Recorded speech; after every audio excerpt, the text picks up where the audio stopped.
La Tunisie est en deuil. Ce pays vient de perdre l'un de ses meilleurs footballeurs. La mort d'un sportif touche beaucoup plus les gens que le décès d'un kidam. Après tout, le sport est universel, unificateur. C'est le frisson de la compétition qui fait se lever les foules. Les sportifs et les sportifs de haut niveau sont des privilégiés, en ce sens qu'ils ne connaissent pas le sort de ceux moins talentueux qui meurent dans l'anonymat le plus profond.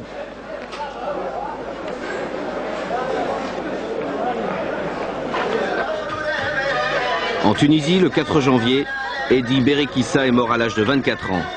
Il disputait un match avec l'Espérance de Tunis avant d'être victime d'une attaque cardiaque et de s'effondrer à la dernière minute du match.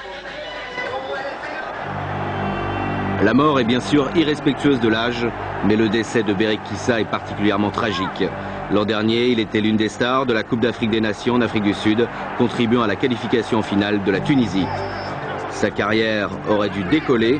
Les observateurs conscients des talents inexploités d'Afrique deviennent soudainement intéressés par lui, mais sa mort l'a empêché de réaliser un transfert de rêve vers l'Europe, le but de tout footballeur tunisien. Eddy était un joueur exceptionnel dans ce qu'il a fait sur les terrains de football. Malheureusement, il a été ravi à la fleur de l'âge, sur un terrain de football de surcroît.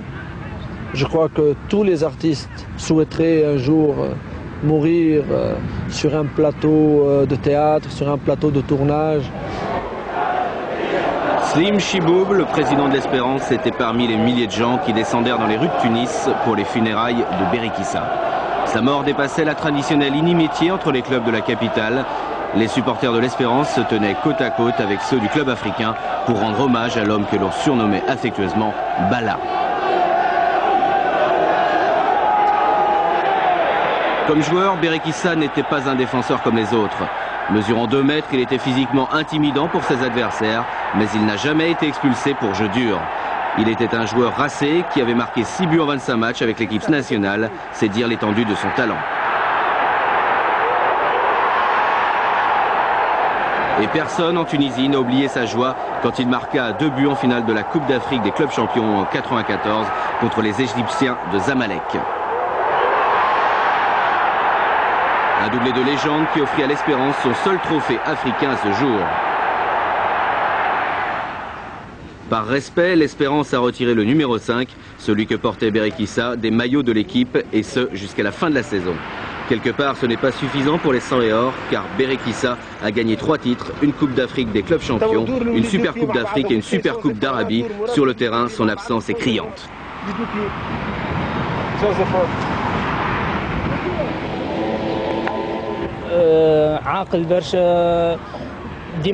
Eddy était si poli et si gentil avec les...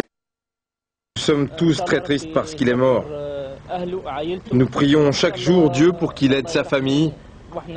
Allah sait que nous ne l'oublierons jamais.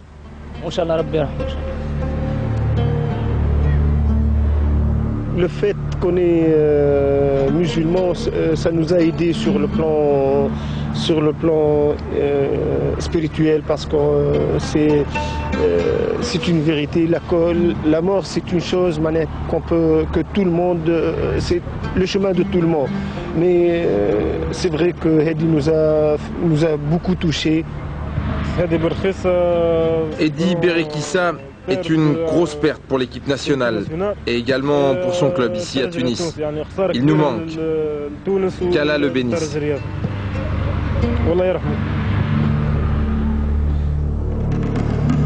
Les hommages continuent. À quoi il ressemblait? À un gentil géant. Un homme calme. Un solitaire. Rarement compris, mais très aimé. Et à jamais fidèle à son Walkman. Autant de définitions d'un homme qui s'était une fois qualifié lui-même de quelqu'un qui venait d'une autre planète. Eddy Berekissa, dont la vie donnait tant de plaisir et que toute la Tunisie pleure. Nous sentons le tragique. Il y a quelque chose qui a changé à l'Espérance. Il y a quelque chose qui a changé avec le départ de Eddy. L'Espérance ne sera jamais, du moins cette génération ne sera jamais ce qu'elle était avant la mort de Eddy. C'est tragique pour nous.